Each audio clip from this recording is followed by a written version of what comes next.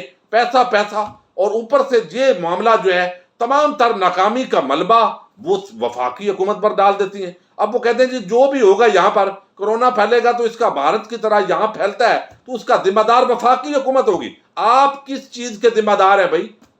صرف چوری چکاری کے لیے، ڈکیٹی کے لیے آپ کو خزانہ دیا ہوا ہے، سندھ کی حکومت دی ہوئی ہے۔ اب وہ کہتے ہیں کہ وفاقی حکومت سندھ کے عوام کا خیال رکھنے کی بجائے ہماری بے عزتی کروا رہی ہے۔ سندھ میں اگر کرونا پھیلا تو اس کی ذمہ داری وفاقی حکومت پر ہوگی۔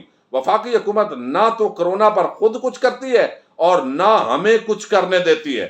بھائی وفاقی حکومت نے جو حکمت عملی بنائی ہے پوری دنیا نے اس کی تعریف کی ہے، اور پاکستان کی یہ جو حکمت عملی ہے اس کو ایز اے ماڈل پوری دنیا کے مختلف ملکوں کے اندر ڈسکس کیا گیا ہے اور اپریشیٹ کیا گیا ہے، لیکن آپ نہیں مان رہے کہ وفاقی حکومت کچھ نہیں کر رہی، ہمیں بھی کچھ نہیں کرنے دے رہی۔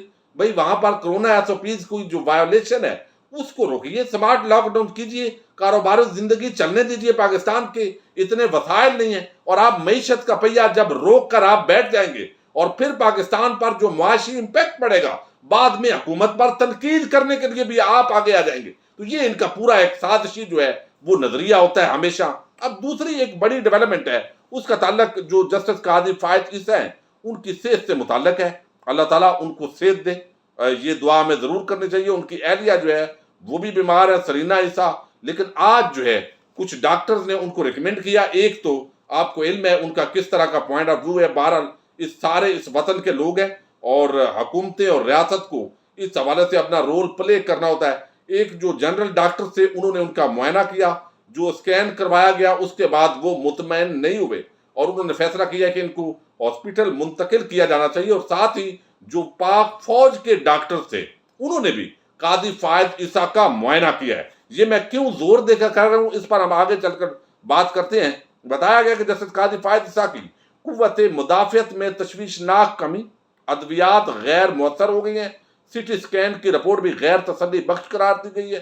ڈاکٹرز کے مشورے پر سپریم کورٹ کے سینئر جج نجی ہاسپٹل یعنی قائد اعظم ہاسپٹل منتقل ہوئے ہیں، اور سپریم کورٹ کے سینئر جج جسٹس قاضی فائز عیسیٰ کی ناساز طبیعت کے حوالے سے یہ تفصیلات سامنے آئی ہیں۔ بتایا گیا کہ جسٹس قاضی فائز عیسیٰ کا ایک روز قبل سی ٹی اسکین کیا گیا جس کی رپورٹ کو ڈاکٹرز نے غیر تسلی بخش قرار دیا۔ قوت مدافعت تشویشناک حد تک کم ہوئی۔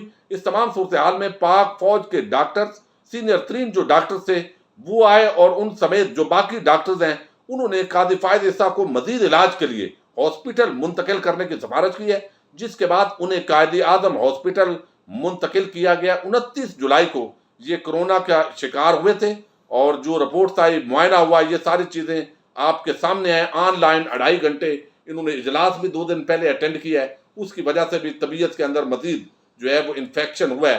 اب یہ ساری چیزیں اللہ تعالیٰ ان کو صحت دے، لیکن ہمارے ہاں چونکہ ایک خاص طبقہ ہے جو وہ کہتا ہے کہ آپ نے پاک فوج کے قریب نہیں آنا، آپ نے ہاسپٹل نہیں جانا، کیونکہ وہ سمجھتے ہیں مولانا خادم رضوی صاحب ہوں یا وہ جج جو ہمارے تھے پشاور والے وہ وقار سیٹھ صاحب، کہ یہ ان کے خلاف سازش کی گئی ہے، چونکہ یہ حکومت کے مخالف تھے تو اس لیے ان کے ساتھ خدا نخواستہ حادثہ کرنے کی جان بوجھ کر کوشش کی گئی ہے۔ یہ بڑی خطرناک سٹیٹمنٹ ہوتی ہے، صرف پرسیپشن کے بنیاد پر اس طریقے سے بات کر کے ایک نئی سازش کو ہوا دینے کی کوشش کی جاتی ہے۔ اور قاضی فائز عیسیٰ کا اوورآل جو اسٹیبلشمنٹ کے حوالے سے ایک رویہ ہے وہ اپنی جگہ ہے، اور ان کی رسیدیں اور وہ معاملات زندگی بشرط زندگی چلتے رہیں گے، لیکن اس خاص موقع پر ہمیں دعا گو ہونا چاہیے۔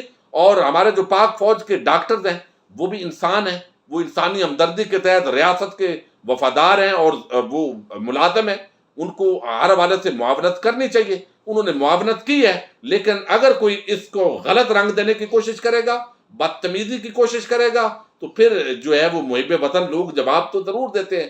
ابھی چونکہ یہ چیز جو ہے وہ اس حوالے سے بھی ڈسکشن کرنے کے اندر بڑے ڈرٹی قسم کے مائنڈ جو ہے وہ ہوتے ہیں، تو اس لیے میں سمجھتا ہوں کہ اس پورے معاملے پر ہمیں نظر رکھنی چاہیے، اور اللہ تعالیٰ ان کو صحت دے، سلامتی دے، اور آرام کے ساتھ جو کووڈ کے اندر مبتلا ہیں وہ آئیں باہر حشاش بشاش۔